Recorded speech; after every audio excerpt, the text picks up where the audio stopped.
దేవునికి కృతజ్ఞతాస్తుతులు చెల్లిస్తున్నాను. ఉదయకాలంలో కూడి వచ్చిన మీ అందరికీ యేసుక్రీస్తు నామములో ప్రాతకాల శుభములు తెలియపరుస్తున్నాను. పరిశుద్ధ గ్రంథము నుండి మార్కు సువార్త 5వ అధ్యాయము 34వ వచనము మరలా చదువుకున్నాము. మార్కు సువార్త 5వ అధ్యాయము 34వ వచనము. అందుకు ఆయన యేసు ప్రభు, కుమారి, నీ విశ్వాసము నిన్ను స్వస్థపరచెను, సమాధానము గలదానివై పొమ్ము, నీ బాధ నివారణ అయి నీకు స్వస్థత కలుగునుగాకని ఆమెతో చెప్పాను. దేవుడు తన పరిశుద్ధ వాక్యమును మన వినికిడిలో దీవించునుగాక. ప్రార్థించుకున్నాం. ప్రేమ నమ్మకం గల మా ప్రియ పరలోకపు తండ్రి, పరిశుద్ధుడా, నీకే వందనములు స్తోత్రాలయ్యా. రాత్రంతా నీ కాపుదల భద్రతలో మమ్మల్ని కాపాడి ఈ ఉదయ కాలమున నా తండ్రి నీ మందిర ఆవరణంలో చేరి ఈ రీతిగా నేను స్తుతించి ఆరాధించుకోవడానికి మాకు ఇచ్చిన యొక్క గొప్ప భాగ్యాన్ని బట్టి నీకే వందనములు స్తోత్రాలు చెల్లిస్తున్నామయ్యా. ఇదిగో నా తండ్రి, నీ పక్షాన నిలబడిన నన్ను నీ నోటి బోరగా మాత్రమే వాడుకొని నన్ను మరుగుపరిచి మీరు మహిమ పొందుకోమని, ఈ కూడిక ఆదరించి అంతము వరకు మీరే క్రమముగా జరిపించుకోమని యేసు జీవం గల పరిశుద్ధ నామములో ప్రార్థిస్తున్నాము తండ్రి, ఆమేన్. ఈనాటి అంశము క్రీస్తునందు విశ్వాసము. విశ్వాసం అనగా హెబ్రీ పత్రిక 11వ అధ్యాయము 1వ వచనములో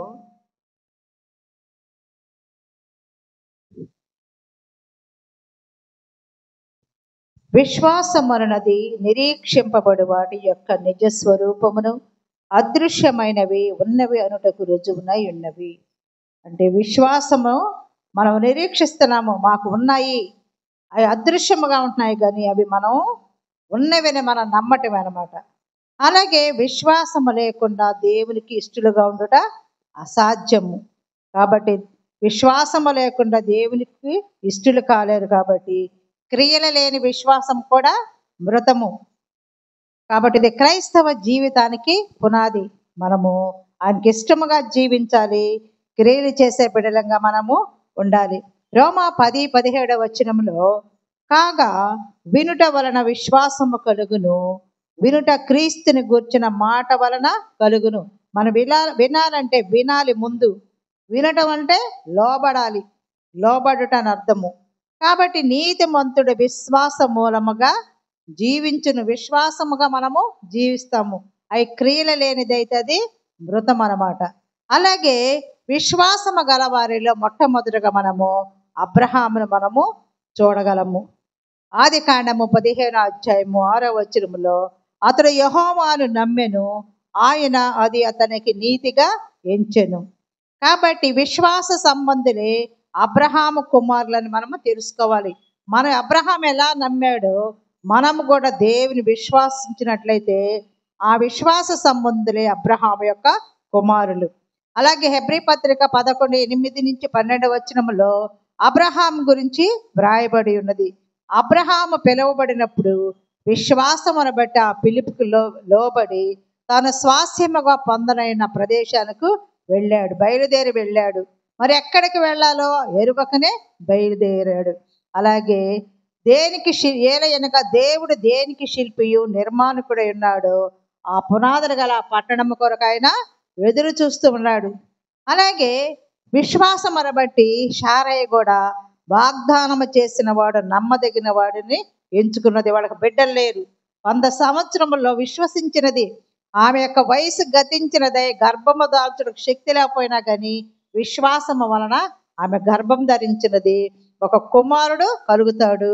అతని నుండి సంఖ్యకు ఆకాశ నక్షత్రముల వలెను సముద్ర తీరమందు లెక్కింప శక్యము కాని ఇసుక వలెను ఆ సంతానము అభివృద్ధి చేస్తానని దేవుడు వాగ్దానం ఇచ్చాడు.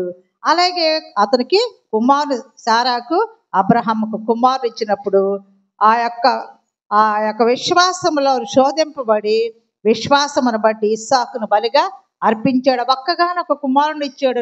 లేక ఆ కుమారుని బలిగా అర్పించమన్నప్పుడు ఆయన విశ్వాసానికి లోబడ్డాడు. ఆ విశ్వాస పరీక్షల్లో ఆయన నెగ్గాడనమాట.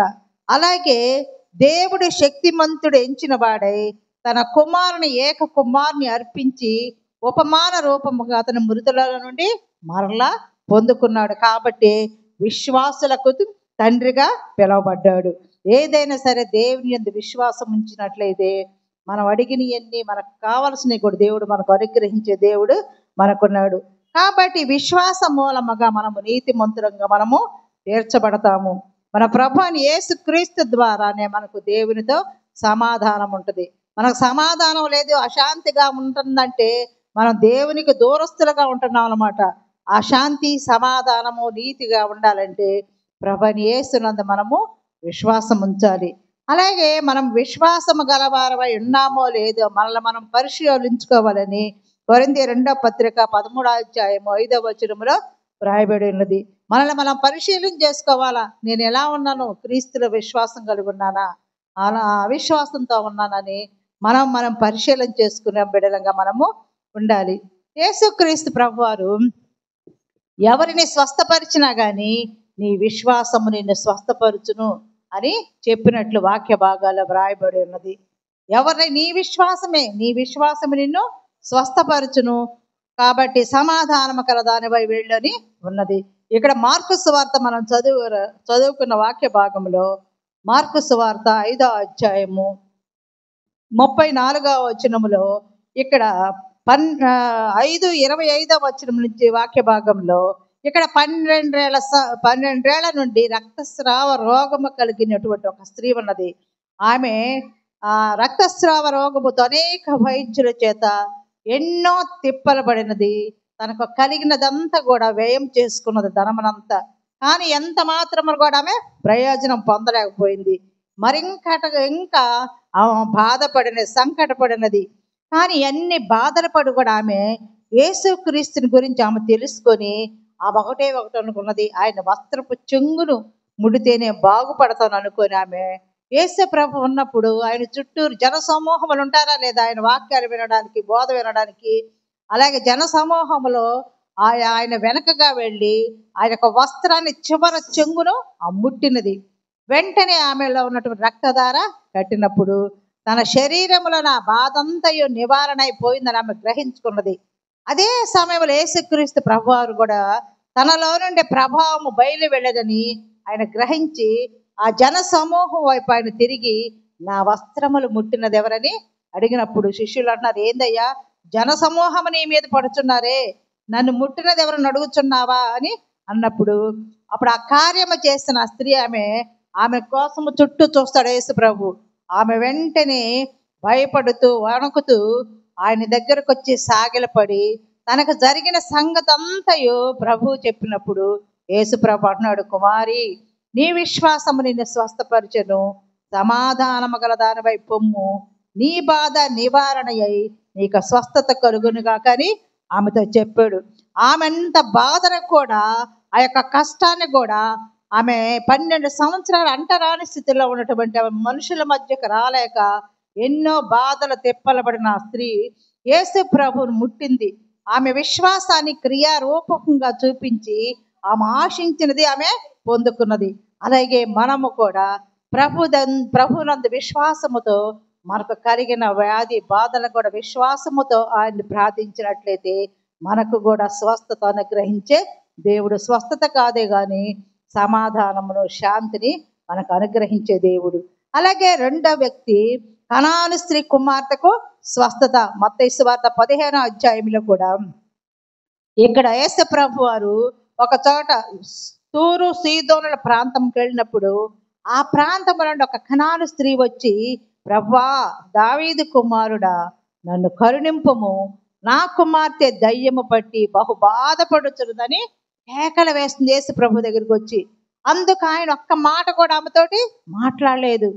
ఆ శిష్యులు వచ్చి అంటారు, ఈమె మన వెంబడి వచ్చి కేకలు వేస్తుంది కనుక ఈమెను పంపివేయమని యేసు ప్రభుని వేడుకొనగా యేసు ప్రభు అన్నాడు, ఇశ్రాయేలు ఇంటి వారై నశించిన గొర్రెల వద్దకే గాని మరి ఎవరి వద్దకును నేను పంపబడలేదు అని అంటాడు.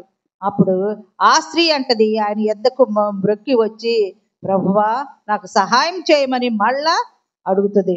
అప్పుడు యేసు ప్రభు అన్నాడు, అమ్మా పిల్లల రొట్టె తీసుకొని కుక్క పిల్లలకు వేయట యుక్తము కాదని చెప్తాడు. పిల్లలు తినే రొట్టె ముక్క తీసి కుక్కలకు వేయట మంచిదా అన్నప్పుడు ఆమె అంటది, నిజమే ప్రభువా, కుక్క పిల్లలకు కూడా తమ యజమానుల బల్ల మీద ఉండిపోడు ముక్కలు తిరును కదా అని ఆమె తగ్గించుకొని అడుగుతుంది. యేసు ప్రభు అన్నాడు, అందుకే యేసు, అమ్మా నీ విశ్వాసము గొప్పది, నీవు కోరినట్టే నీకు అవునుగా కానీ ఆమెతో చెప్పాను. ఆ గడియలోనే ఆమె కుమార్తె స్వస్థత నందెను. చూడెంత విశ్వాసం ఆమెలో ఉన్నదో. ఆయన గోజారుకున్నది కుమార్తె విషయంలో. ఆ కుమార్తె దయ్యం బట్టి పడిపోతుంది, అయ్యా కరుణించమని. ఆ శిష్యులు ఆమెను పంపేమన్నా కానీ ప్రభు అంటాడు, పిల్లల రొట్టె తీసి కుక్క పిల్లలకు వేటి వేందమ్మా. అవును ప్రభా, కుక్క పిల్ల కంటే నేను మన తన్ను తాను తగ్గించుకుంది. అలాగే మన బిడ్డల విషయంలో కూడా మనం దేవుని వద్ద ప్రార్థించి పొద్దుకునే వారముగా ఉండాలి. ఆ కుమార్తె గురించి ఆమె ప్రభు దగ్గర గోజారినది. నీకోసం నేను పంపబడలేదన్నా కానీ ఆయన నమస్కరించింది, ప్రాధేయపడినది, తన కుమార్తెకు స్వస్థత ఆమె చేకూర్చుకున్నది. కాబట్టి ఇక్కడ కుమారుని విశ్వాసము నువ్వు కోరినట్టే నీకు అగునుగా కానీ ఆ ప్రభువు చెప్పగానే ఆ గడియలోనే ఆమె ఆ బిడ్డ స్వస్థత పొందినది. అలాగే మూడవ వ్యక్తి కూడా ఒక శతాధిపతి దాసుని స్వస్థత మత్తయి సువార్త 8వ అధ్యాయంలో కూడా వ్రాయబడి ఉన్నది. ఇక్కడ ఒక శతాధిపతి వస్తాడు యేసు ప్రభు దగ్గరికి.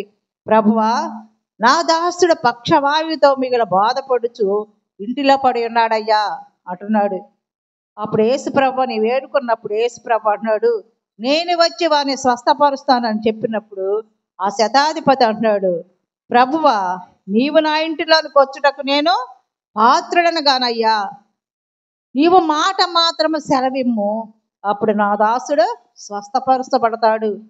ప్రభు వచ్చి నేను వస్తానని నీ ఇంటికి వచ్చి ఆ దాసుని బాగుపరుస్తానంటే నీవు నా ఇంటిలోకి రావడానికి నేను పాత్రుడను కాను. కాబట్టి నీ మాటలో స్వస్థత ఉన్నది కాబట్టి నువ్వు మాట మాత్రం సెలవిప్పిస్తే నా దాసుడు స్వస్థపరచబడతాడు అన్నప్పుడు నాకు అధికారంలో నేను కూడా అధికారమునకు లోబడిన వాడను.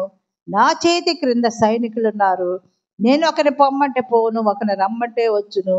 అలాగే నా దాసుని ఈ పని చేయమంటే చేయనని చెప్పినప్పుడు యేసు ప్రభువు చూచి ఆశ్చర్యపడి వెంట వచ్చుచున్న వారిని చూచి అంటాడు, ఇశ్రాయేలులో ఎవరికైనాను నేను ఇంత విశ్వాసం అన్నట్టు చూడలేదని నీతో నిశ్చయముగా చెప్పుచున్నాను అని.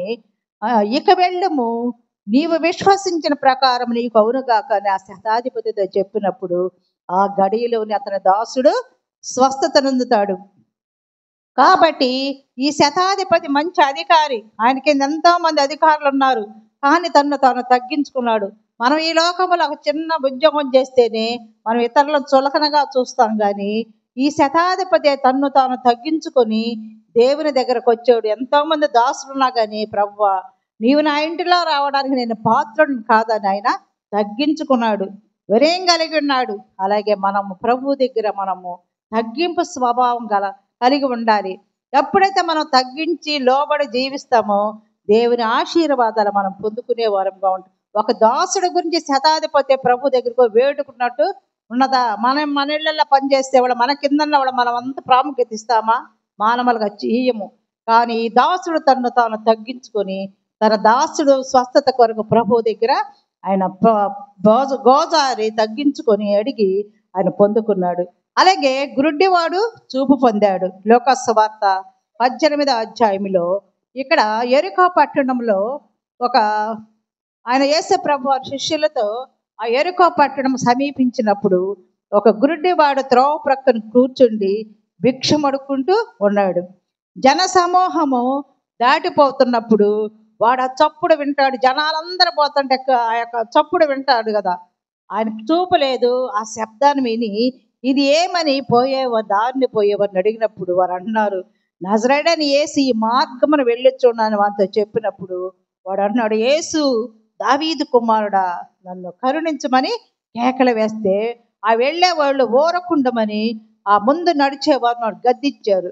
కానీ వాడు మరింకా ఎక్కువగా దావీదు కుమారుడా నన్ను కరుణించుమని కేకలు వేసినప్పుడు యేసు ప్రభు నిలిచి ఆ దారిలో వానిని నా దగ్గర తీసుకురమ్మని చెప్పినప్పుడు ఆ వ్యక్తిని తీసుకొచ్చినప్పుడు యేసు ప్రభు అన్నాడు, నేను నీకేమి చేయగోరుచున్నానని ఆ వ్యక్తిని అడిగినప్పుడు వాడు అంటున్నాడు, ప్రభువా చూపు పొందగోరుచున్నాను అంటున్నాడు. అప్పుడు యేసు ప్రభు అంటున్నాడు, నీ విశ్వాసము నిన్ను స్వస్థపరిచినని వానితో చెప్పినప్పుడు వెంటనే వాడు చూపు పొందాడు. ఆ చూపు పొందిన వెంటనే దేవుని మహిమపరుస్తూ ఆయనను వెంబడించారు. ప్రజలందరూ ఇది చూచి దేవునికి స్తోత్రం చేశారు.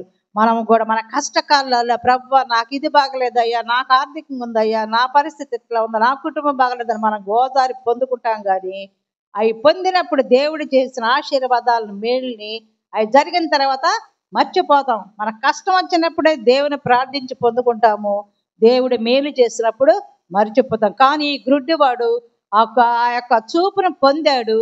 పొంది వెంటనే ఆయనను వెంబడించాడు, దేవుణ్ణి మహిమపరిచాడు. అలాగే మనము కూడా దేవుని చేసిన మేళ్లకు మనము ఆయనకు కృతజ్ఞతలు చెల్లిస్తూ ఆయన వెంబడించే బిడ్డలంగా మనము ఉండాలి. కాబట్టి మనం పొందిన మేలుకు మనం ఎప్పటికీ మర్చిపోకూడదు. దేవునికి కృతజ్ఞతాస్తుతులు చెల్లిస్తూ ఆయన సన్నిధిలో మనం గడిపే బిడ్డలంగా మనము ఉండాలి. రెండవ పాయింట్గా క్రీస్తునందు విశ్వాసము. క్రీస్తును ప్రభువుని విశ్వసించడం వలన ఏం జరుగుతుంది? రక్షణ పొందుకుంటాం. మనము ఆయన విశ్వసిస్తేనే మనకు రక్షణ, లేకపోతే మనము నిత్య నరకాగ్నిలో ఉంటాము.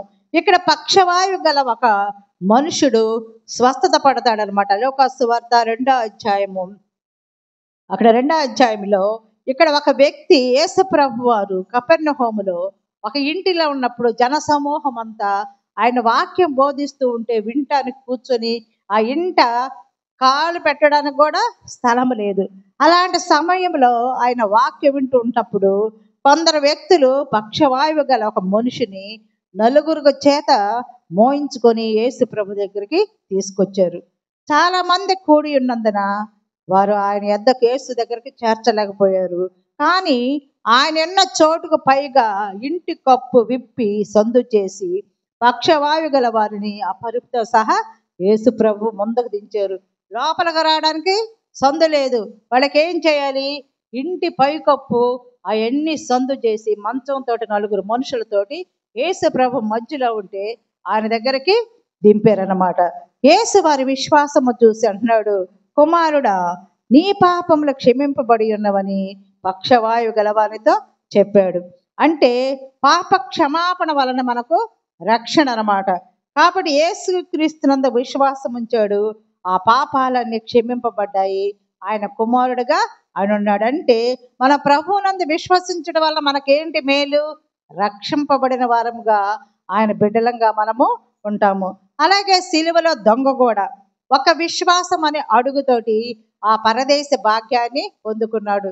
ఒక సిలువ యేసు ప్రభుని ఆ పక్కన ఈ పక్కన మధ్యన యేసు ప్రభున ఆ కల్వరి కొండలో సిలువలో వేసినప్పుడు ఒక దొంగ ఏమో నువ్వు దేవుడవైతే, దేవుని కుమారుడవైతే నువ్వు రక్షించి మమ్మల్ని కూడా రక్షించమంటే, ఇంకొక వ్యక్తి గద్దిస్తాడు, నువ్వు నేను అదే పాపం చేసి శిక్షా విధిలో ఉన్నాం, కానీ ఆయన ఏ పాపం రాజ్యములోనికి వచ్చేటప్పుడు నన్ను జ్ఞాపకము చేసుకోమన్నప్పుడు ప్రభు ఉంటాడు, నేడు నీవు నాతో కూడా పరదేశంలో ఉందామని నిశ్చయముగా నీతో చెప్పుచున్నాను అన్నాడు. ఒక్క అడుగేడు విశ్వాసముతోటి, ఒక అడుగుతోటి ఆ యొక్క పరదేశ భాగ్యాన్ని పొందుకున్నాడు. అలాగే ఇంకొక వ్యక్తి ఇక్కడ చెరసాల నాయకుడు కూడా ఆ రక్షింపబడ్డాడు, తన కుటుంబాన్ని కూడా రక్షింపజేసుకున్నాడు. అపోస్తల కార్యములు 16వ అధ్యాయంలో ఇక్కడ పౌలు శీలలను వాళ్ళందరూ కొట్టి జన సమూహం వారి మీద దొమ్మిగా వెళ్ళి న్యాయాధిపతులను వారి వస్త్రమును లాగివేసి వారిని బెత్తములతో కొట్టి వారికి అనేక దెబ్బలు కొట్టి చెరసాలలో భద్రముగా కనిపెట్టవాలని ఒక చెరసాల నాయకునికి ఆజ్ఞాపించినప్పుడు అతడు ఆజ్ఞను పొంది వారిని లోపల చెరసాలలో త్రోసి వాళ్ళ కాళ్లకు బొండ వేసి వారిని బిగించారు. కదలకుండా ఆ కాళ్లకు సందు చేసి ఆ కాళ్ళు పెట్టేసి తాళాలు వేసేసారు, ఇక కదలడానికి లేదనమాట. అట్టి స్థితిలో కూడా మధ్యరాత్రి వేళ సౌలు పౌలులు ఏం చేస్తున్నారు? దేవుని మహిమపరుస్తూ దేవునికి ప్రార్థిస్తూ కీర్తనలు పాడుతూ ఉన్నప్పుడు ఆ పాటలు, ఆ యొక్క దేవుని వాక్యాన్ని, ప్రార్థనలన్నీ పక్కన ఖైదీలు వింటూ ఉన్నారు. ఆ కష్టాల్లో కూడా దేవుని మహిమపరుస్తూ ఉన్నారు. మేము కష్టంలో ఉన్నామే, చీకట్లో వేసారే, కాళ్ళకు బండ వేసారని దిగులు పడలా, వాళ్ళ సంతోషం అనమాట. కష్టాల్లో కూడా వాళ్ళు స్తుతిస్తూ ఉంటే ఆ ఖైదీలు వింటున్నారు. కానీ అకస్మాత్తుగా మహా భూకంపం కలుగుతుంది రాత్రిలో. అప్పుడు భూకంపం వచ్చినప్పుడు ఎలా ఉంటుంది? భూమి వదిలిపోద్ది, తలుపులన్నీ తెరవబడతాయి, ఆ చెరసాల పునాదులు కూడా ఆయా అదురుతి అన్నమాట. అప్పుడు తలుపులన్నీ తెరుచుకున్నప్పుడు, ఆ బంధకాలు ఊడినప్పుడు చెరసాయ నాయకుడు వచ్చి మేలుకొని ఆ తలుపులు తెరిచి ఉండడు చూచి, ఇంకేముంది ఖైదీలందరూ పారిపోయారు అని తనను తాను చంపుకోవడానికి కత్తి తీసుకోపోతుంటే, అప్పుడు పౌలు అన్నాడు, నువ్వే హానియు చేసుకొనవద్దు, మేమందరము ఇక్కడనే తీసుకొచ్చి అయ్యలారా రక్షణ పొందడానికి నేనేం చేయాలి అని అన్నప్పుడు, అందుకు వారు అంటున్నారు, ప్రభువుని యేసునందు విశ్వాసం ఉంచుము, అప్పుడు నీవును నీ ఇంటి వారును రక్షణ పొందుదరని చెప్పినప్పుడు, అతడు వాళ్ళ ఇంటికి తీసుకెళ్ళినప్పుడు ఆయన వాళ్ళిద్దరూ ఆ కుటుంబానికి దేవుని వాక్యాన్ని ప్రకటిస్తారు. ఆ వాక్యాన్ని బోధించినప్పుడు ఆ గడియలోనే వాళ్ళ యొక్క గాయాలు కూడా వాళ్ళు కడుగుతారనమాట. వెంటనే ఆ ఇంటి వారు దేవుని యందు విశ్వాసం గలవారై బాప్తిస్మం పొందుతారు. కాబట్టి వాళ్ళకు భోజనం పెట్టి దేవుని యందు విశ్వాసించిన వారై తన ఇంటి వారందరితో కూడా కుటుంబము ఆనందిస్తారు. ఎప్పుడైతే దేవుణ్ణి మనం బాప్తిస్మం తీసుకుంటామో ఆ కుటుంబానికి రక్షణ, ఆనందము కలిగింది. ఈ యొక్క చెరసాల నాయకుడు వాళ్ళ ప్రవక్తన, వాళ్ళ కష్టాలకు కూడా దేవుని యందు ఎలా భయభక్తులకు ఉన్నారో ఆ యొక్క ప్రవక్తన కొద్ది సమయం విన్నా చూసినా కానీ దేవుని యందు ఆయన విశ్వాసం ఉంచాడు, తన రక్షణ పొందాడు, తన ఇంటి వారు కూడా రక్షింపబడ్డారు. అలాగే లూదియా కూడా ఆమె పౌలు మాటలు వింటున్నది. విశ్రాంతి దినమున గవిని దాటి నదీ తీరమున ప్రార్థన జరుగుతున్న చోటుకు ఆమె వచ్చి కూర్చుండి స్త్రీలతో మాట్లాడుతున్నది. ఈమె లూదియా మంచి తూదేర పట్టణస్తురాలు. ఆమె రిచ్ ఉమెన్ అనమాట, మంచి ధనవంతురాలు. ఆమె ఓదారంగ పొడినమ్ము తూదేర పట్టణస్తురాలు. ప్రభు ఆమె హృదయాన్ని తెరిచాడు కాబట్టి పౌలు చెప్పిన మాటలు అన్నీ ఆమె లక్ష్యం ఉంచింది, విన్నది, బాప్తిస్మ పొందింది. ఆమె తన కుటుంబాన్ని కూడా రక్షించుకున్నది. మనము వాక్యము వింటున్నాము, మనము పరిశుద్ధపరచుకోవడం, రక్షింపబడటమే కాదు కానీ మన ఇంటి వారి కొరకు, మన బిడ్డల కొరకు, మన కుటుంబం కొరకు మనం ప్రార్థించి వాళ్ళని కూడా విశ్వాసములో స్థిరులుగా ఉండేటట్టు బాప్తిస్మం తీసుకునేటట్లు మన పాత్ర ఉండాలి. అలాగే విశ్వాసములో రకాలు: అల్ప విశ్వాసము, అవిశ్వాసము, గొప్ప విశ్వాసము. ఆవగింజ ఎంత ఉంటుంది? చిన్నది, సంపూర్ణత గుర్తు. అది గుండ్రంగా ఉంటుంది, కానీ మన విశ్వాసం కూడా పరిపూర్ణంగా ఉండాలి. ఈడక అల్ప విశ్వాసం గురించి మనము మత్తయి సువార్త 14వ అధ్యాయము 25-30 వరకు వాక్య భాగములో యేసుక్రీస్తు ప్రభువారు 4వ జామున సముద్రం మీద నడుచుతూ శిష్యుల వద్దకు వస్తున్నప్పుడు వారు ఆయన యొక్క శిష్యులు యేసు ప్రభుని చూచి భూతమని కేకలు వేసి భయపడతారు.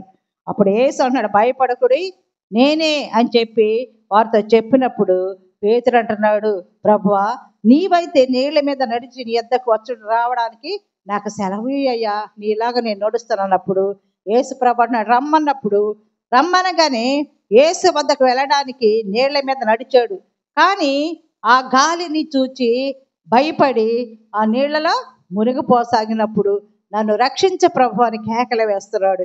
అప్పుడు యేసు చెయ్యి పట్టుకొని, అల్ప విశ్వాసి, ఎందుకు సందేహపడ్డావు? నువ్వు విశ్వాసముతో అయితే నడిచేవాడు కదా, అల్ప విశ్వాసము ఉండకూడదని చెప్పాడు. అలాగే ఆవగింజంత విశ్వాసము అంటే గొప్ప విశ్వాసము. లోకాసు వార్త 17:5-6 వచనములో అపోస్తలులు అన్నాడు ప్రభుతోటి, అయ్యా మా విశ్వాసము వృద్ధి పొందించుము అని ప్రభుతో చెప్పినప్పుడు ప్రభు అంటున్నాడు, మీలో ఆవగింజంత విశ్వాసం గలవారైతే ఈ కంబళి చెట్టును చూచి నీవు వేళ్లతో కూడా పెకిలింపబడి సముద్రంలో నాటబడమని చెప్పినప్పుడు అది మీకు లోబడను. ఎప్పుడు మన విశ్వాసము కలిగినప్పుడు అది జరుగుతుంది అని మనము ఆ విశ్వాసము కంబళి చెట్టుతో చెబితే అది సముద్రంలో నాటబడను అని చెప్తున్నాడు. అలాగే అవిశ్వాసము, తోమ, యేసు ప్రభు నీ చేతుల్లో నా వేలు పెట్టి నీ ప్రక్కల్లో నా వేళ్ళు పెట్టి చూస్తేనే నమ్ముతానని అవిశ్వాసంగా ఉన్నాడు. అప్పుడు ప్రభు అంటున్నాడు, తోమా నీవు అవిశ్వాసముగా నన్ను చూడు అన్నాడు. కాబట్టి మన అవిశ్వాసముతో ఉండకూడదు. చూచి నమ్మిన వారి కంటే చూడక నమ్మిన వారు ధన్యులు. అలాగే మన విశ్వాసము స్థిరముగా ఉండాలి. మన విశ్వాసమును మనం ఎలా పొందుకోవాలంటే పశ్చాత్తాప ప్రార్థనతో మనము పొందుకోవాలి. ఇక్కడ యెషయా 38వ వచనములో నువ్వు మరణమగుచున్నావు, నువ్వు నీ జీవితాన్ని సరిచేసుకోమని యెషయా వచ్చి చెప్పినప్పుడు హిజ్కియా ఏం చేస్తాడు? గోడ తట్టు తన ముఖము తిప్పుకొని, ప్రభువా దేవా, నీ యందు నేను ఎలా జీవించానో యథార్థ హృదయుడుగా. యెషయా 38 అమ్మ. యెహోవా యథార్థ హృదయుడై సత్యముతో నీ సన్నిధిని నేనెట్లు నడుచుకుంటునో, నీ దృష్టి అనుకూలముగా సమస్తము నేనెట్లు నడిచితునో జరిగించితునో కృపతో జ్ఞాపకం చేసుకోమని హిజ్కియా కన్నీళ్లు విడుచుచు యెహోవాకు ప్రార్థన చేశాడు. మన కష్టములో నష్టములో కూడా మన కన్నీళ్లతో ప్రార్థన చేసినట్లయితే దేవుడు తప్పకుండా మనల్ని ఆదరించే దేవుడు. ఎప్పుడైతే హిజ్కియా కన్నీళ్లతో ప్రార్థన చేస్తాడో తన మరణమైపోతానని, అప్పుడు యెహోవా అన్నాడు, నీవు కన్నీళ్లు విడుచుడు చూచితిని, నీ ప్రార్థన నేను అంగీకరించున్నాను, ఇంకా 15 సంవత్సరముల ఆయుష్ను నీకు వెంటనే జవాబిచ్చాడు. పశ్చాత్తాప ప్రార్థనతో అంతా శక్తి బలము. ఏదైనా కానీ అందరి దగ్గర ప్రార్థించమని అడుగుతున్నాం, కానీ విశ్వాస సహితమైన ప్రార్థన మనం చేస్తే మన దేవుడు గొప్ప కార్యాలు చేసే దేవుడు. ఈయన ఏడ్చి ఆ ముఖము గోడ తట్టు తిప్పుకొని ప్రార్థించాడు. దేవుడు ఆ ప్రార్థన అంగీకరించి ఇంకా ఆయనకు ఆయుష్ 15 సంవత్సరములు పొడిగించాడు. అలాగే హన్నా కూడా, ఆమెకు సంతానం లేనప్పుడు ఆమె ఎక్కడికి వెళ్ళాల, దేవుని మందిరావరణంకి వెళ్ళి ఆమె ఏడ్చి దేవుని సన్నిధిలో ప్రార్థించింది. అయ్యా, నాకు కుమారుని అనుగ్రహించయ్యా, నీకు ఆ బిడ్డను ప్రతిష్ఠిస్తాను, ఆ నిందను తీసివేయమని ఆమె హృదయంలో ఆ యొక్క ఆత్మన ఆ యొక్క దేవుని దగ్గర క్రొమ్మరించుకుంది. ఆ మందిరావరణం దేవుడు ఆమెను మొర ఆలకించాడు, ఆమె గర్భాన్ని తెరిచాడు, ఒక కుమారుని అనుగ్రహించాడు. ఆ కుమారుని ఆమె మళ్ళా దేవునికే ప్రతిష్ఠ చేసినది. కాబట్టి అలాగే నినీవే పట్టణస్థులు కూడా వాళ్ళ పాపము ఘోరముగా ఉన్నప్పుడు వాళ్ళని నశింప చేయాలని దేవుడు కోరుకున్నప్పుడు వాళ్ళు ఏం చేశారంటే, దేవుని యందు విశ్వాసము గలవారై ఉపవాస దినములు చాటించి గనులేమి అల్పులేమి అందరూ గోనె పట్ట కట్టుకొని దేవునికి ఉపవాస దినములు పాటించారు. దేవుడు నశింప చేయకుండా ఆ పట్టణాన్ని రక్షించాడు. అలాగే దానియేలు కూడా 30 దినములు ఏ దేవునికి మనుషునికి మనవి చేయకూడదు, ఒకవేళ ప్రార్థించినట్లయితే వారిని సింహాల గుహల వేస్తానని రాజు ప్రకటన చేసినప్పుడు ఆయన ఏం చేస్తాడంటే, యథాప్రకారం అనుదినము దేవునికి ముమ్మారు ప్రార్థన చేస్తున్నాడు. అలాగే మోకాళ్ళని ప్రార్థన చేస్తూ తన ఇంటి పై గది కిటికీలు యెరూషలేము తట్టుకు తెరవబడి ఉండగా తన దేవునికి ప్రార్థన చేస్తూ ఆయనను స్తుతిస్తూ ఉన్నాడు. ఫలితముగా సింహాల గుహల వేసినప్పటికీ దేవుడు ఆ సింహాల నోడను మోయించాడు. ప్రార్థనకు అంత శక్తి బలం అన్నమాట. హిజ్కియా తన ప్రాణాన్ని పొగిడించుకున్నాడు. ఆ 15 సంవత్సరములు అన్నా కూడా తనకు ప్రార్థించి పశ్చాత్తాప కుమారుని పొందుకున్నది. నినీవే పట్టణస్థులు రక్షింపబడ్డారు. ఇలాగ దానియేలు కూడా ఆ తన భక్తి యందు దేవుని యందు విశ్వాసం ఉంచి రక్షింపబడ్డాడు. అలాగే మంచి సాక్ష్యం కలిగి ఉండాలి, సువార్తను ప్రకటించే వరముగా ఉండాలి. పౌలు కూడా తిమోతి 1 పత్రిక 1వ అధ్యాయము 12-13 వచనములో కూడా, పూర్వము దూషకుడను హింసకుడను హానికరుడనైన నన్ను తన పరిచర్యకి నియమించి నమ్మకమైన వానిగా ఎంచినందుకు నన్ను బలపరిచిన మన ప్రభువైన యేసు క్రీస్తుకు కృతజ్ఞుడనై ఉన్నాను అంటున్నాడు. ఆ యొక్క దేవుని బిడ్డలు హింసిస్తూ అందరిని, స్త్రీలను పురుషులను చిన్న బిడ్డలందరినీ హింసించి చెరసాలలో వేసేవాడు. అలాంటి పూర్వపు స్థితిలో ఆయన దమస్క మార్గంలో ప్రభు పిలుపు విని విశ్వాసించి దేవుని బిడ్డగా మారి ఎక్కడైతే దేవుని బిడ్డలు హింసించాడో అదే స్థలంలో దేవుని మందిరాలను కట్టాడు, సంఘాలను కట్టాడు. దేవుడే నిజమైన కుమారుడు, యేసే దేవునికి కుమారుడని ఆయన గూర్చి సువార్తను ప్రకటించాడు. అందరికి సువార్త చెప్పి నేనే భ్రష్టుడనైపోతానేమో, నన్ను నేను నలగొట్టుకుంటున్నాను అంటున్నాడు. అలాగే అనేక సంఘాలను స్థాపించి 14 పత్రికలు రాశాడు. తన అద్దె ఇంట ఉండి ఆయన 2 సంవత్సరములో దేవుని వాక్యాన్ని సంపూర్ణముగా బోధించి దేవుడు తనకిచ్చిన పని నేను సంపూర్ణంగా నెరవేర్చానని చెప్పాడు. ఇంకా చెప్తున్నాడు, నేను క్రీస్తుని పోలి నడుచుకున్నట్లు నన్ను పోలి మీరు నడుచుకోండి అన్నాడు. కాబట్టి ఆయన హింసకుడైనప్పటికీ దేవుని పరిచర్యగా పిలువబడి మంచి సేవకుడుగా, దేవుని బిడ్డగా ఆయన దేవుని గురించి సువార్తను ప్రకటించాడు. అలాగే 2వ వ్యక్తిగా సమరయ స్త్రీ, ఆమె యేసు ప్రభువుతో సంభాషించినది కొంత సమయమే. 13 మంది యోహాను సువార్త 4వ అధ్యాయంలో యేసు ప్రభు శిష్యులు 13 మంది 70 మైళ్ళు నడిచి అక్కడ సమరయలోని సుఖారనే బావి దగ్గరికి వచ్చినప్పుడు ఆమె అక్కడ నీళ్లు తీసుకోవడానికి ఆ సమరయ స్త్రీ మిట్ట మధ్యాహ్నం వచ్చినప్పుడు ఆమెతో సంభాషించడానికి యేసు ప్రభు అక్కడ ఉన్నాడు. ఆమెతో సంభాషించాడు. ఎప్పుడైతే ఆయన మాటలు విన్నదో ఆమె జీవితమే మారిపోయినది. ఆమె అంటుంది, నేను చేసినవన్నీ నాతో చెప్పినని సాక్ష్యం ఇచ్చిన ఆ యొక్క స్త్రీ యొక్క మాటను బట్టి ఆ ఊరిలోని సమరయులు అనేకులు ఆ యేసు ప్రభునందు విశ్వాసం ఉంచారు. ఆమె ఆ కొండను అక్కడ విడిచిపెట్టింది. ఆ ఊరిలోకి వెళ్ళి యేసుక్రీస్తును సువార్త ప్రకటించింది. ఆమె మొట్టమొదటి సువార్తికురాలుగా ఆమె గురించి మనం చెప్పుకున్నాం. కాబట్టి సువార్తను ప్రకటించిన స్త్రీ ఆమె. అలాగే హెబ్రీ పత్రికల్లో విశ్వాసమును బట్టి రాహాబు అనే వేగుల వారిని సమాధానంగా చేర్చుకున్నందున అవిధేయులతో పాటు నశించకపోయినది. వేషల కన్నా పరలోక రాజ్యం ఉన్నది, కానీ వేషధారులకి పరలోక రాజ్యం లేదు. వాళ్ళు మారు మనసు పొందే పశ్చాత్తాపం తన జీవితాలను బాగు చేసుకుంటారు, కానీ వేషధారులుగా జీవించే వారికి ఎప్పటికీ కూడా వాళ్ళకి ఆ యొక్క పరలోక రాజ్యం ఉండదు. కాబట్టి మనము కపటము లేకుండా మనము దేవుని యందు విధేయత కలిగి విశ్వాసం ఉంచి ఉన్నట్లయితే దేవుని బిడ్డలుగా ఉంటాము. అలాగే దేవుడు దేనికి శిల్పియు నిర్మాణకుడై ఉన్నాడో అపరాధులు గల పట్టణం కొరకు అబ్రహాము ఎదురు చూస్తున్నట్టు మనం కూడా విశ్వాసంలో స్థిరులుగా ఆ యొక్క పునాదుల గల పట్టణము కొరకు ఎదురు చూస్తూ ఆ పట్టణములో వారసులుగా దేవుని బిడ్డలుగా ఉండాలని ఉదయకాలంలో ఈ వాక్యము చెప్తూ ముగిస్తున్నాను. దేవుడి కొద్ది మాటలు దీవించునుగాక. ప్రార్థించుకుందాం.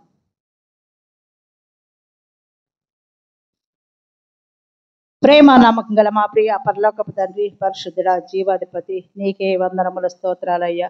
మేము ప్రభువునందు విశ్వసించి నా ప్రభ నీ బిడలంగా ఆ యొక్క రాజ్యములో నా తండ్రి నీ యొక్క వారసత్వాన్ని పొందుకునే వారుగా ఉండడానికి ఉదయకాలం నీ కృపలో మమ్మల్ని జ్ఞాపకం చేసుకోండి. వాక్యం విన్న ప్రతి బిడ్డతో మీరే మాట్లాడండి. వాక్యాన్ని మా హృదయాలలో నీరు కట్టి ఫలింపజేసి వాక్యానుసారంగా జీవించి నా తండ్రి నీ యొక్క వాక్యాన్ని చాటించే బిడలంగా ఉండడానికి నా తండ్రి నీ కృప చూపండి. ఇదిగో నా ప్రభ మా పాళంలో ఉన్న ప్రతి ఒక్క గృహాన్ని ప్రతి ఒక్క బిడ్డను నా తండ్రి ఏ అవసరతలు ఉన్నారో నా ప్రభ మీరే తీర్చండి. ఈ రానైన క్రిస్మస్ దినాల నా తండ్రి నూతన సంతోషాన్ని సమాధానం మా గృహాలు దయచేయండి. ఇదిగో నా ప్రభ ఉద్యోగాల కోసము, వివాహాల కోసము, గర్భఫలాల కోసం ఎదుర్చే బిడ్డలు నా తండ్రి కనికరించండి. విధవరాళ్లను, వృద్ధులను నా తండ్రి, చిన్న బిడ్డలను నా తండ్రి, యవన బిడ్డలను నా తండ్రి జ్ఞాపకం చేసుకోండి. నా తండ్రి ఎంతో మంది అనావస్త్రములు లేకుండా ఉంటున్నారు నా ప్రభ, జ్ఞాపకం చేసుకోండి. అనారోగ్య స్థితిలో ఎంతో మా ప్రియులు నా తండ్రి హాస్పిటల్లో ఉంటున్నారు, మరణ పడకలో ఉంటున్నారు నా తండ్రి. అటు బిడ్డను స్వస్థపరచండి. స్వస్థపరచు యెహోవానే నేనే అంటున్నారు నా తండ్రి. నీ వాక్యం ద్వారా నా తండ్రి మమ్మల్ని మేము శుద్ధీకరించుకొని ఎందు విశ్వాసం ఉంచి రక్షింపబడే కుటుంబంలో మమ్మల్ని చేర్చమని అడుగుతున్నాం తండ్రి. ఈ యొక్క కూడిక నా తండ్రి ఎవరి బిడ్డలో ఏర్పాటు చేసి ఉన్నారు నా తండ్రి. మీరు వచ్చు పర్యంతము నా ప్రభా ఈ యొక్క కార్యక్రమాలు జరుగుటకు వారి కుటుంబాన్ని మీరే బలపరిచి నా తండ్రి వాళ్ళ ఆలోచన యావత్తు సఫలపరచమని అడుగుతున్నాం తండ్రి. ఇదిగో నా తండ్రి వాక్యం విన్న ప్రతి బిడ్డను నీ చేతికి అప్పచెప్పుకుంటున్నాం. నీ కుమారులుగా నీ కుమార్తెలుగా నా తండ్రి నిత్య రాజ్యం పొందుటకు నా తండ్రి మమ్మల్ని మీరే ఆయత్తపరచమని, దిన దీవెలతో నింపి దిన కీడు నుంచి తొలగించమని మా ప్రభువును మా రక్షకుని మా ప్రభువును మీ ప్రియకుమారుడైన యేసుక్రీస్తు జీవము గల పరిశుద్ధ నామములో ప్రార్థిస్తున్నాము తండ్రి.